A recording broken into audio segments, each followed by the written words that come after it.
texto de Marcos 16,15 ficou gravado na minha cabeça por conta da importância da aula.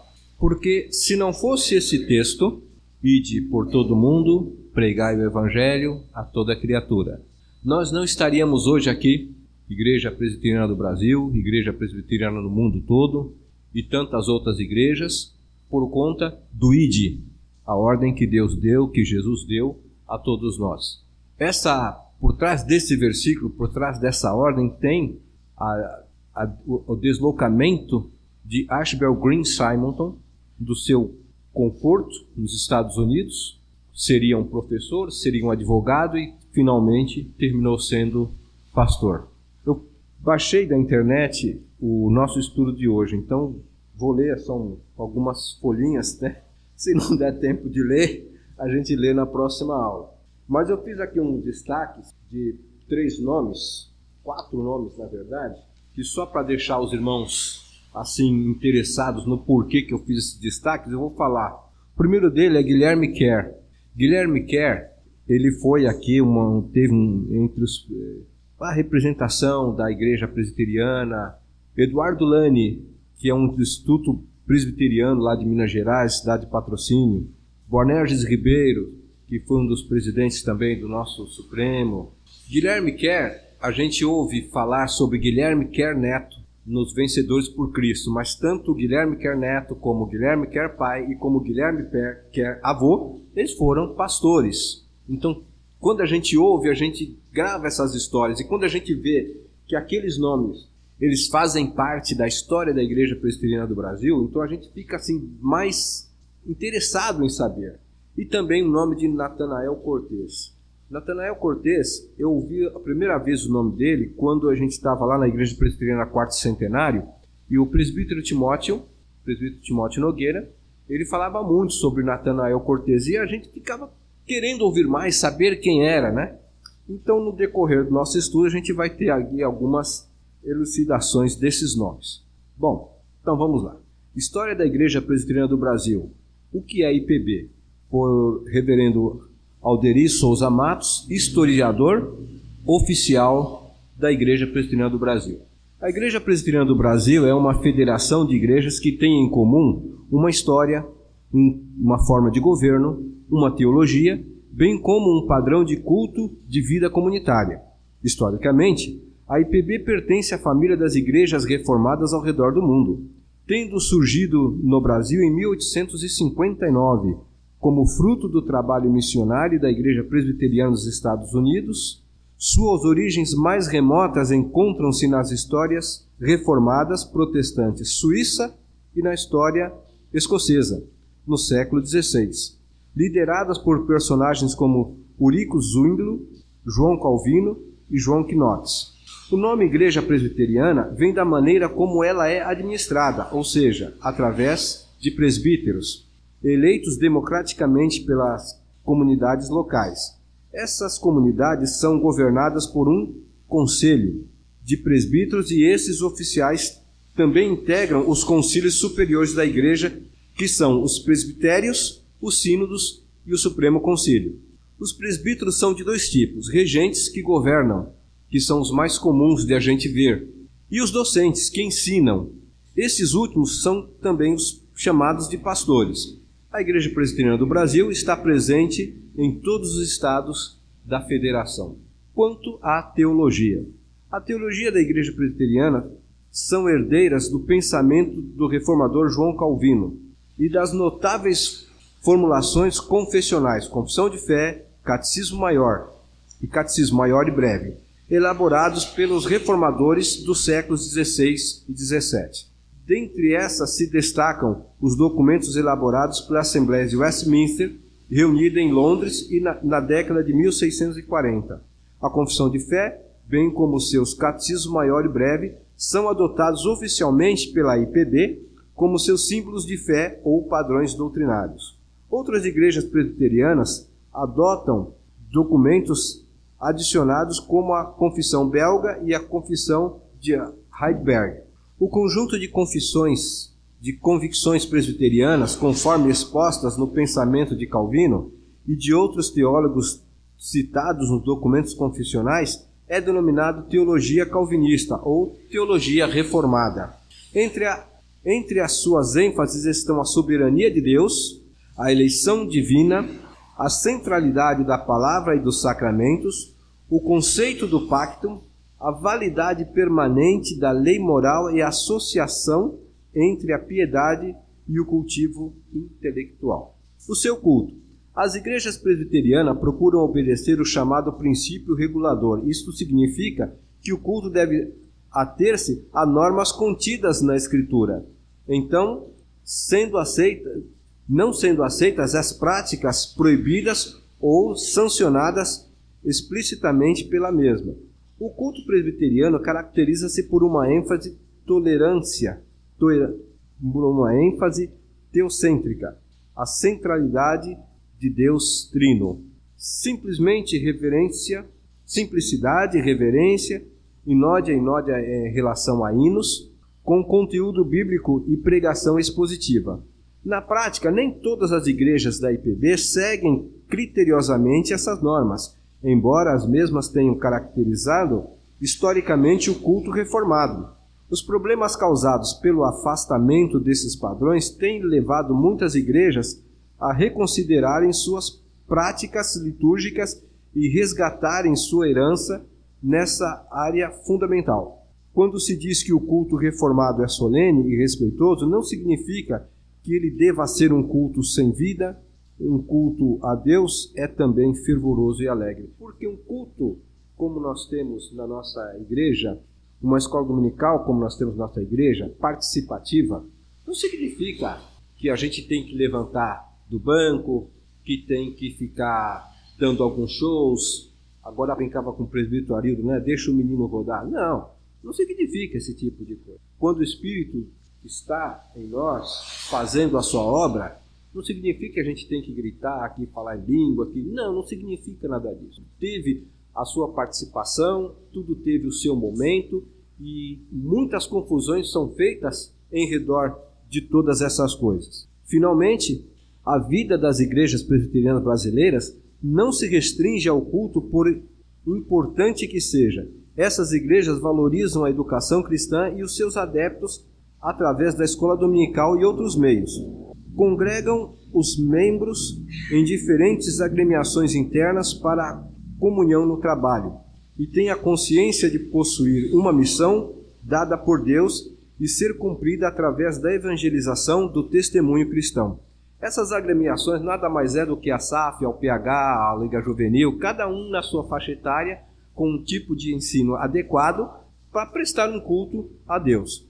Muitas igrejas locais se dedicam a outras atividades em favor da comunidade mais ampla, como a manutenção de escolas, creches, orfanatos, ambulatórios e outras iniciativas de promoções humanas. Cada igreja possui um grupo de oficiais, os diáconos, cuja função primordial é o exercício da misericórdia cristã. O presbiterianismo tem uma visão abrangente da vida, entendendo que o Evangelho de Cristo tem uma implicação para todas as áreas da sociedade e da cultura. Ramos presbiterianos no Brasil. Em 1859, a Junta de Missões Estrangeiras da Igreja Presbiteriana dos Estados Unidos enviou ao Rio de Janeiro o reverendo Ashbel Green Simonton.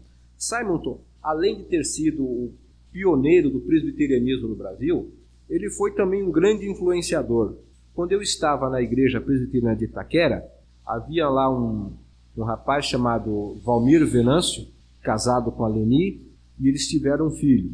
E a influência do presbiterianismo, a influência de Simonton na vida dele, esteve no nome do filho, seu filho, Rodrigo Ashbel Venâncio.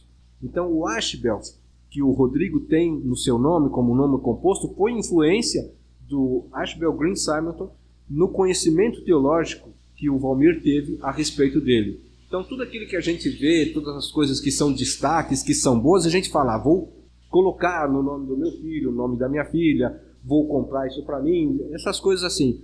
Todo bom livro, a gente fala, vou ter um exemplar. Então, essas coisas vão influenciando a nossa vida de modo positivo. Simonton chegou ao Brasil em 12 de agosto de 1859, Com apenas 26 anos de idade, sem conhecer o português, começou sozinho o trabalho de plantar a igreja presbiteriana no Brasil e quando morreu de febre amarela, aos 34 anos. Uma vida muito curta, mas muito proveitosa. Simonton deixou organizada 4 igrejas, um presbitério, um seminário, que formou os primeiros 4 pastores da IPB e o jornal Imprensa Evangélica, que depois, com o passar do tempo, passou a ser o Brasil Presbiteriano. A Igreja Presbiteriana do Brasil é a mais antiga denominação reformada do país. Mais tarde, ao longo do século XX, surgiram igrejas congêneres que também consideram herdeiras do calvinismo. Essas igrejas congêneres é porque saíram da nossa Igreja Presbiteriana do Brasil. São as seguintes, por ordem cronológica de organização. Igreja Presbiteriana Independente do Brasil, 1903, com sede em São Paulo. Igreja Presbiteriana Conservadora, 1940, com sede em São Paulo. Igreja Presbiteriana Fundamentalista, 1956, com sede no Recife. Igreja Presbiteriana Renovada do Brasil, 1975, com sede em Arapongas, Paraná.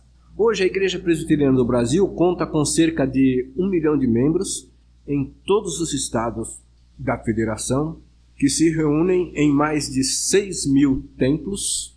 Tem uma universidade presbiteriana, Mackenzie, presente em 4 estados e no Distrito Federal, hospitais, casa de abrigo de crianças, casa de abrigo para idosos, casa de recuperação de dependentes químicos, missionários da Igreja casa para os missionários da Igreja do Brasil, em 5 continentes. Em mais 5 continentes a Igreja Presbiteriana está presente.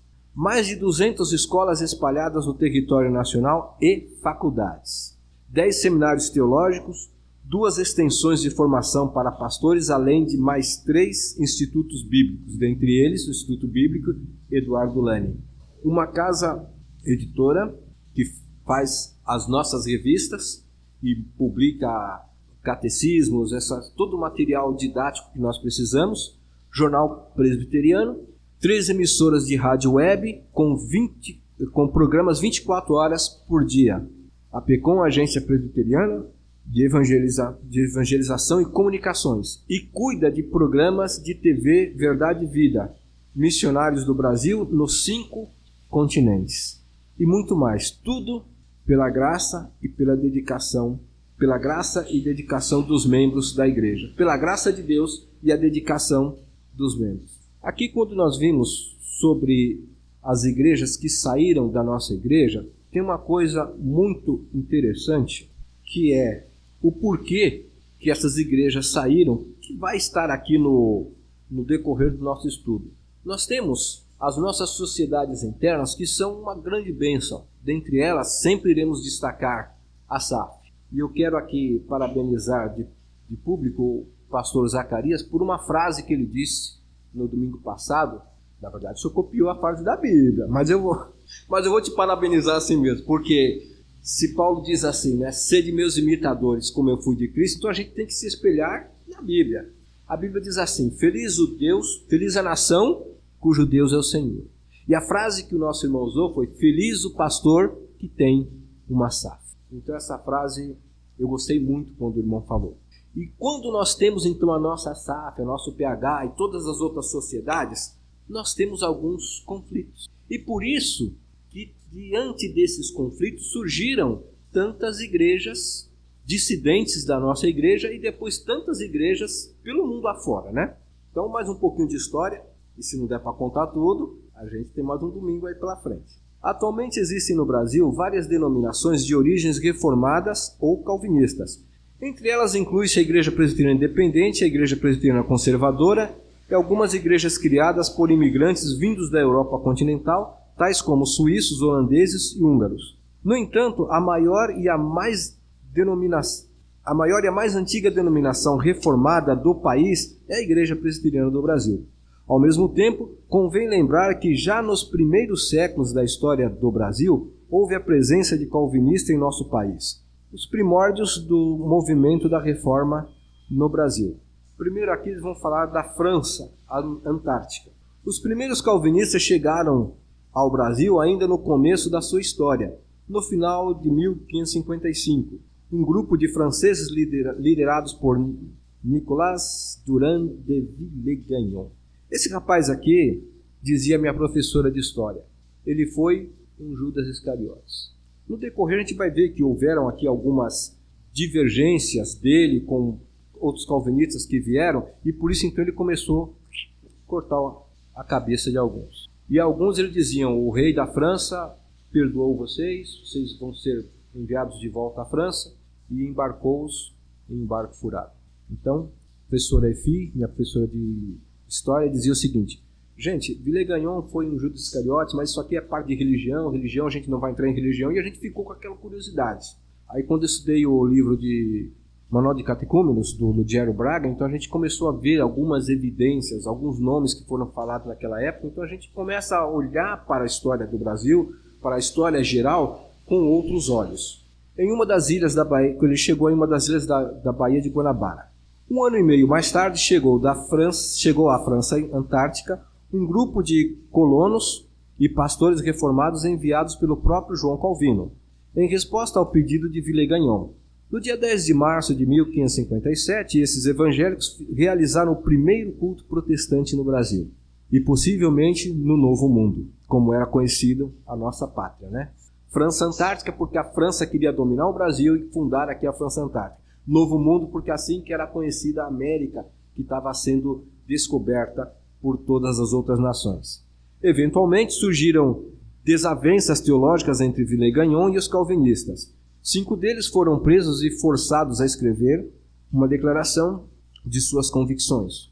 O resultado foi a bela Confissão de Fé Guanabara.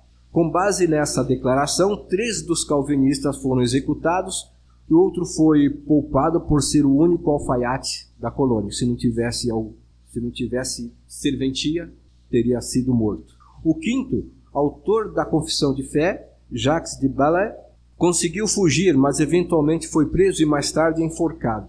Dentre os que conseguiram retornar para a França estava o sapateiro, Jean de Lery, que mais tarde tornou-se o pastor e escreveu a célebre obra Viagem à Terra do Brasil, 1578. No segundo ponto, nós temos aqui o Brasil holandês. A passagem da Holanda pelo Brasil foi muito importante. Se tivesse vindo para o Brasil, não teríamos hoje Pastor Miro aqui conosco, né? Porque ele é de descendência holandesa. Então, se os holandeses não tivessem colocado o pé aqui, a gente não ia conhecer aqui o nosso Pastor Miro, né? A próxima tentativa de introdução do calvinismo ocorreu em metade do século XVII, através dos holandeses. No contexto da guerra com a Espanha, a Companhia das Índias Ocidentais ocupou o Nordeste brasileiro por 24 anos, 1630 a 1654. O mais famoso governante do Brasil holandês foi o príncipe João Maurício de Nassau-Siegen, que aqui esteve apenas por 7 anos, 1637. Eu vou parar com essas datas aqui que não vai ficar doido. Embora os residentes católicos e judeus tenham gozado de tolerância religiosa, a igreja oficial da colônia era a igreja reformada holandesa, e realizou uma grande obra pastoral e missionária. Ao longo dos anos foram criadas 22 igrejas e congregações, 2 presbitérios, Pernambuco, de onde o pastor é, e Paraíba, e até um sínodo do Brasil, de 1642 a 1646. Além da assistência dos colonos europeus, a Igreja Reformada fez um notável trabalho missionário junto aos indígenas. Ao lado da pregação e ensino, houve preparação de um catecismo na língua nativa. Isso é muito importante. Outros projetos incluíam a tradução das escrituras e a ordenação de pastores indígenas, o que não chegou a efetivar-se. Com a expulsão dos holandeses, as igrejas nativas vieram a extinguir-se e por 1 século e meio desapareceram os vestígios do calvinismo no Brasil. Quando eu estava lá no seminário do pastor Del, lá no GMS, nós conhecemos lá um pastor indígena. Ele trouxe algumas pessoas que a gente observa aqui pela história que começou a ter resultado. Depois, com a expulsão dos holandeses, isso acabou. Em 1,5 século não se ouviu mais falar. E, de repente, depois de algum tempo, começa, então, todo esse trabalho de novo de evangelização junto aos índios, até a ponto de eles estarem de novo aí assumindo o ministério, que é muito importante porque existem algumas coisas que a gente vê na Bíblia e que tem que ser traduzido para a língua local. Então, alguns hinos que eram cantados para os índios e que nós cantamos, alvo mais que a neve. O índio não sabe o que é neve. E como é que você vai falar que é alvo mais que o coco? Alvo mais que o coco, porque o índio conhece o coco. Então, essas coisas começaram a chamar muita atenção de a gente evangelizar o índio, de mostrar na linguagem dele quem é Deus. Mostrar na linguagem dele que existe Deus para a salvação da sua alma. Então, as coisas começaram de novo aí, depois que passou-se toda a reforma, depois que o Brasil foi independente. Então, provavelmente, depois de 1910 para cá, começou então a ter mais trabalhos dessa forma. O protestantismo em geral, o presbiterianismo em particular, só puderam estabelecer-se definitivamente no Brasil após a chegada da família real em 1808. Em 1810, Portugal, em nossa história, concedeu liberdade religiosa aos imigrantes protestantes.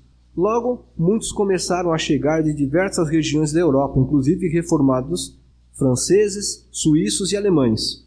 Por iniciativa do cônsul da Prússia, foi fundada no Rio de Janeiro, durante várias décadas, o calvinismo... Vamos voltar aqui. Por iniciativa do cônsul da Prússia, foi fundada no Rio de Janeiro a comunidade protestante alemã-francesa que congregava luteranos e calvinistas. Durante várias décadas, o calvinismo ficou restrito a comunidades imigrantes sem atingir os brasileiros. Como o movimento reformado veio lá da Europa, e aqui então estava tendo esse movimento dos franceses, dos alemães, dos outros europeus que chegavam, então o atendimento calvinista era mais para eles, porque até você falar para o brasileiro, para o português, o que era o calvinismo, então era mais fácil cuidar dos importados, né, dos que chegavam, do que investir na nossa língua, na língua dos índios, assim. Aos poucos, pastores reformados ou presbiterianos que por aqui passaram restringiram suas religiosas aos estrangeiros. Tal foi o caso do reverendo James, um pastor presbiteriano norte-americano que teve uma longa e frutífera ligação com o Brasil a partir de 1851. Ele deu assistência religiosa a marinheiros e imigrantes europeus, procurou aproximar o Brasil dos Estados Unidos nas áreas diplomática, comercial, cultural e escreveu o livro O Brasil e os Brasileiros, publicado em 1857. Aí, através dele e seus contatos políticos e intelectuais brasileiros, Fettler contribuiu diretamente com a introdução do protestantismo no Brasil. Foi por sua sugestão que o missionário congregacional inglês Robert Calley veio para o Brasil em 1855. Finalmente, o presbiterianismo foi implantado entre os brasileiros pelo reverendo Archibald Green. História da Igreja Presbiteriana do Brasil. A história da Igreja Presbiteriana do Brasil divide-se em alguns períodos bem definidos. 1. Implantação. O surgimento do presbiterianismo no Brasil resultou do pioneirismo e desprendimento do reverendo Simonton. Nascido na Pensilvânia, Simonton estudou no Colégio de Nova Jersey, inicialmente pensou a ser professor ou advogado. Alcançado por um reavivamento em 1855, fez sua profissão de fé e pouco depois ingressou no seminário de Princeton. Um sermão pregado por seu professor, o famoso teólogo Charles Hood, levou a considerar o trabalho missionário no estrangeiro. 3 anos depois, candidatou-se perante a Junta de Missões da Igreja Presbiteriana dos Estados Unidos, citando o Brasil como sua preferência. 2 meses após a sua ordenação, embarcou para o Brasil, chegando no Rio em 12 de agosto de 59, aos 26 anos. Em abril de 1860, Simonton dirigiu o primeiro culto em português. Se ele chegou em 59 em agosto, praticamente um ano depois, ele começou a pregar em português. Então, no espaço de um ano, sem todo esse recurso que nós temos hoje, da internet, do convívio, aquelas pessoas que vão fazer o curso no exterior, esqueci o nome agora, mas daqui a pouco eu lembro, é muito difícil. A minha colega de trabalho, a Zi, ela veio lá do Congo. Lá se fala o francês. E quando ela chegou no Brasil, pouco os patrões falavam em português com ela. Então ela comprou o dicionário, ela ainda fala bem atrapalhado, após 30 anos de Brasil, mas é mais fácil dela entender e ouvir. Chegando aqui, ela ficou inicialmente na igreja presbiteriana ali da Rua Helvétia, depois ela foi para a igreja Brasil para Cristo. Mas a dificuldade que nós temos de saber um outro idioma é muito grande. O pastor Miro falou esses dias que vai fazer 2 cursos importantes, grego e hebraico. A gente ouve algumas coisas em grego e vê que tem a origem lá e a gente vê o porquê do porquê até chegar na nossa linguagem.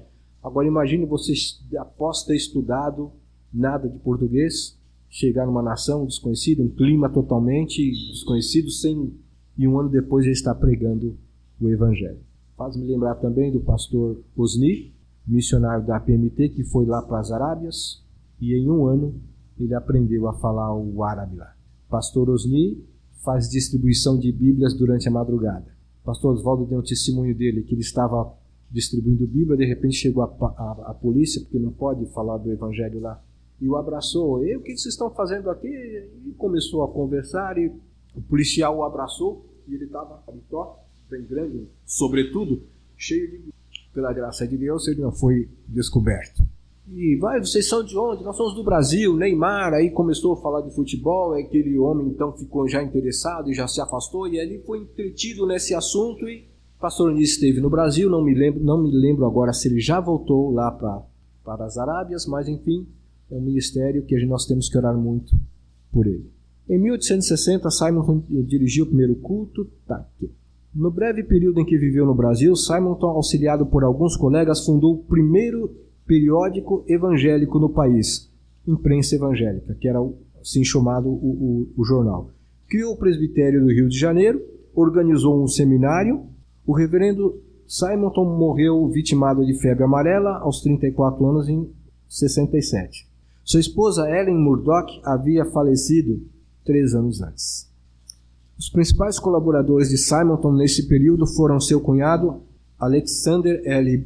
Blackford, que em 1865 organizou a Igreja de São Paulo e Brotas, Francis J. C. Schneider, que trabalhou entre os imigrantes alemães em Rio Claro, lecionou no Seminário do Rio e foi missionário na Bahia, e George W. Chamberlain, grande evangelista, operoso pastor da Igreja de São Paulo. Os 4 únicos estudantes do seminário primitivo foram eficientes pastores: Antônio Bandeira Trajano, Miguel Gonçalves Torres, Modesto Perestrelles Barros de Carvalhosa e Antônio Pedro de Cerqueira. Outras poucas igrejas organizadas no primeiro decênio foram as de Lorena, Borda da Mata, Pouso Alegre e Sorocaba. O homem que mais contribuiu para a criação dessas outras igrejas foi o notável reverendo Josué Manuel da Conceição, um ex-sacerdote que tornou-se o primeiro brasileiro a ser ordenado ministro do Evangelho em 1865. Conceição visitou incansavelmente dezenas de vilas e cidades no interior de São Paulo, no Vale do Paraíba, sul de Minas, pregando o Evangelho da Graça. 2. Consolidação. Simonton e seus companheiros eram todos da Igreja Presbiteriana do Norte dos Estados Unidos. Ele põe um nome aqui, PCUSA, mas a gente não vai entrar nesse nome não. Em 1859 chegaram os primeiros missionários da Igreja do Sul, que é outra denominação, PCUS. George Nash Norton, Edward Lane. Eles fizeram em Campinas região onde muitas famílias norte-americanas que vieram para o Brasil após a Guerra Civil do seu país. Em 1870, Morton e Lane fundaram a Igreja de Campinas. Em 1873, o famoso e enfermo e efêmero Colégio Intelectual. Os missionários evangelizaram a região da Mogiana, oeste de Minas, o Triângulo Mineiro e o sul de Goiás. O pioneiro em várias dessas obras foi o incansável reverendo John Boyle, falecido em 1892. Os obreiros também foram os pioneiros presbiterianos no Nordeste e Norte do Brasil, de Alagoas à Amazônia. Os principais foram John Rockless Smith, fundador da Igreja de Recife, Delasey Wardley, pioneiro de Fortaleza, e o Dr. George W. Butler, o médico amado de Pernambuco.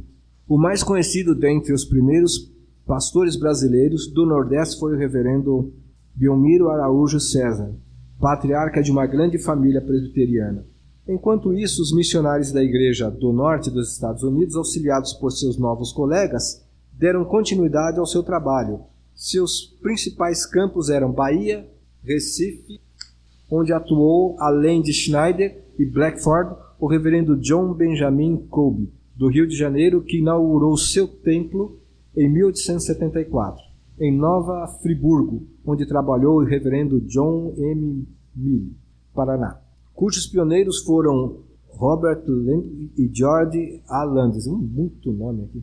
As especialidades São Paulo. Na capital paulista, o casal Chamberlain fundou em 1870 a Escola Americana, que mais tarde veio a ser Mackenzie, dirigido por Eduardo Horace Lane. No interior da província destacou-se o reverendo João Fernandes da Gama, português da Ilha da Madeira. Rio Grande do Sul, trabalhou por algum tempo o reverendo Emanuel von Dannen, um judeu holandês. Entre novos pastores nacionais desse período estavam Eduardo Carlos Pereira, José Zacarias de Miranda, Manuel Antônio Menezes, Delfino dos Anjos Teixeira, João Ribeiro de Carvalho Braga e Caetano de Nogueira Júnior. Duas igrejas norte-americanas também enviadas ao Brasil, algumas notáveis missionárias educadoras como Mary Parker, Dascombe, Elmira Cole, Charlotte Kemper. Esse nome Kemper, esse sobrenome não me é tão estranho, mas eu não lembro agora de alguma história dela. Dissensão em 1888. Em setembro de 1888 foi organizado o Sínodo da Igreja Presbiteriana do Brasil, que assim tornou-se autônoma, desligando-se das igrejas norte-americanas. O sínodo compunha 3 presbitérios: Rio de Janeiro, Campinas, oeste de Minas e Pernambuco. Tinha 20 missionários, 12 pastores nacionais, cerca de 60 igrejas. O primeiro moderador foi o veterano reverendo Blackford. O sínodo criou o seminário presbiteriano, elegeu seus 2 primeiros professores e dividiu o presbitério de Campinas e oeste de Minas em 2, São Paulo e Minas. Nesse período, a denominação expandiu-se grandemente com novos missionários, pastores brasileiros de igrejas locais. O seminário começou a funcionar em Nova Friburgo no final de 1892 e no início de 1895 transferiu-se para São Paulo, tendo à frente o reverendo John Rockful Smith. O Mackenzie College, ou Colégio Protestante, foi criado em 1891, sendo seu primeiro presidente o Dr. Horace Manning. Por causa da febre amarela, o Colégio Internacional foi transferido para Campinas, Lavras, e mais tarde veio a chamar-se Instituto Gammon, em homenagem ao seu grande líder, reverendo Samuel R. Gammon, de 1865 a 1928. A Escola Evangélica do Nordeste foi o Colégio Americano de Natal, fundado por Catherine H. Potter, esposa do pastor William C. Potter. Na mesma época, a cidade de Garanhuns começou a tornar-se um grande centro da obra presbiteriana. Além do trabalho evangélico, foram lançadas as bases de 2 importantes instituições educacionais, o Colégio 15 de Novembro e o Seminário do Norte, hoje sediado em Recife. No final desse período, além de estar presentes em todos os estados do Nordeste, a Igreja Presbiteriana chegou ao Pará e ao Amazonas. No Sul, foi iniciada a obra presbiteriana em Santa Catarina, São Francisco do Sul e Florianópolis. A igreja também iniciou sua marca vitoriosa no leste de Minas. Primeiro obreiro a residir no Alto Jequitibá foi o reverendo Matatias Gomes dos Santos. A igreja de São Paulo e Rio de Janeiro passaram a ser pastoreadas por dois grandes líderes, respectivamente Eduardo Carlos Pereira e Álvaro Emídio dos Reis. Infelizmente, os progressos desse período foram, em parte, ofuscados por uma grave crise que abateu sobre a vida da igreja. Inicialmente surgiu uma diferença de propriedades entre o Sínodo Juntas de Missões de Nova York. O Sínodo queria o apoio da obra evangelística para instalar o seminário, ao passo que a Junta preferiu dar ênfase à obra educacional, principalmente através do Mackenzie College. Paralelamente, surgiram desentendimentos entre o pastor da Igreja Presbiteriana de São Paulo e o reverendo Carlos Eduardo Pereira, os líderes do Mackenzie, ora Emlen e William Vandel. Com o passar do tempo, o reverendo Eduardo Carlos Pereira passou a tornar-se mais radical em suas posições, perdendo o apoio até mesmo de muitos dos seus colegas brasileiros. Como uma alternativa ao jornal do reverendo Eduardo, o Estandarte. O reverendo Álvaro Reis criou o Puritano em 1899 e em 1900 foi organizada a Igreja Presbiteriana Unida de São Paulo, que resultou na fusão de duas igrejas reformadas por pessoas que haviam saído da igreja do reverendo Eduardo. Na mesma época, um novo problema veio a complicar ainda mais a situação: o debate acerca da maçonaria. O que nós observamos muitas vezes é que o descontentamento com uma ideia, o descontentamento com uma questão doutrinária nos leva a fundar uma nova igreja. Como temos visto tantas igrejas, tantas placas de igreja, com tantas coisas, e na verdade não é isso que Deus quer. Já imaginou tantos irmãos que passaram pela nossa igreja, nós que aqui estamos, que um dia poderemos sair, por discordar, vamos abrir uma nova igreja? Em março de 1902, Eduardo Carlos Pereira e seus partidários começaram a divulgar sua plataforma com 5 tópicos sobre as questões missionárias, educativa e a maçonaria.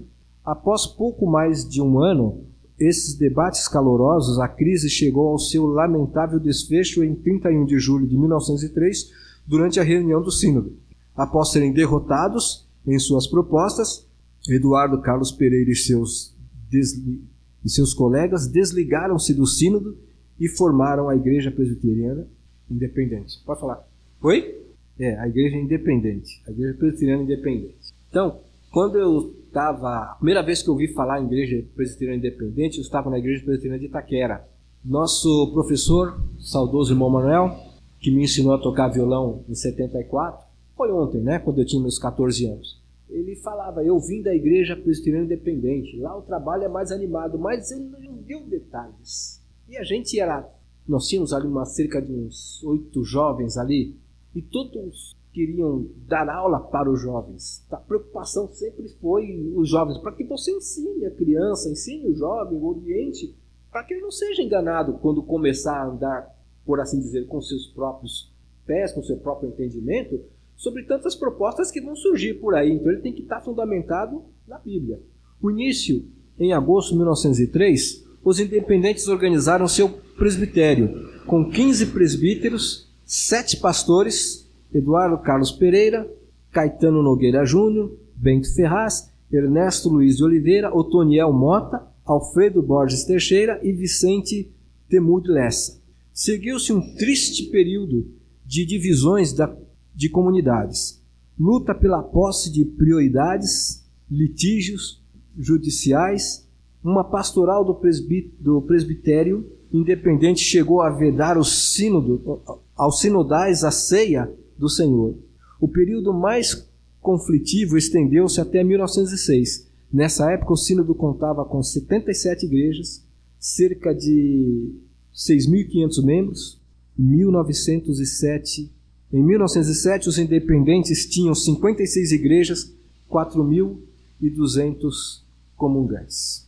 No prédio do seminário, no bairro de Higienópolis, foi ocupado em solenidade em setembro de 1899. Os principais professores eram os reverendos John R. Smith e Erasmo Braga.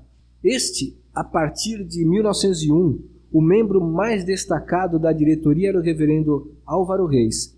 Em fevereiro de 1907, o seminarista foi transferido para Campinas, ocupando a antiga propriedade do Colégio Internacional. A primeira turma de Campinas só se formou em 1912.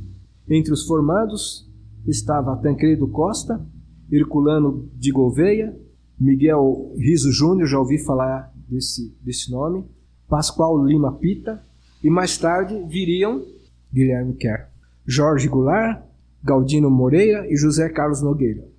A obra presbiteriana crescia em muitos lugares. A primeira cidade antiga do leste de Minas foi o Alto do Jequitibá, Manhuaçu. Você conhece lá, não conhece? Não, eu já estou à terra lá em Minas, ó. Você deve conhecer por lá. E no Espírito Santo, São José do Calçado.